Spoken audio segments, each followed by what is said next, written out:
అమ్మా మధ్యప్రదేశ్లో 14 మంది పిల్లలు కాఫ్ సిరప్ తాగిన వల్ల చనిపోయారు అంట కదా. అవునా? ఎందుకో తెలుసా నీకు? నాకు తెలియదమ్మా. ఎందుకంటే కోల్ట్రిఫ్ అనే కాఫ్ సిరప్లో 0.1% ఉండాల్సినటువంటి డైఇథిలీన్ గ్లైకాల్ అనే కెమికల్ ఎక్కువ మోతాదులో ఉండడం వల్ల కిడ్నీలు దెబ్బతిని ఈ పిల్లలందరూ చనిపోయారు.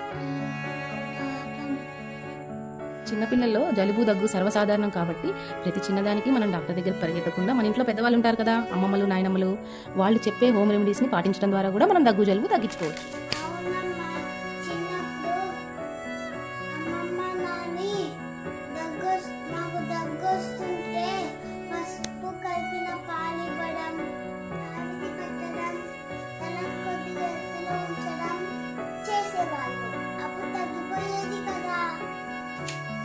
So dear parents, 2 years below children ki cough syrup ఇవ్వకండి.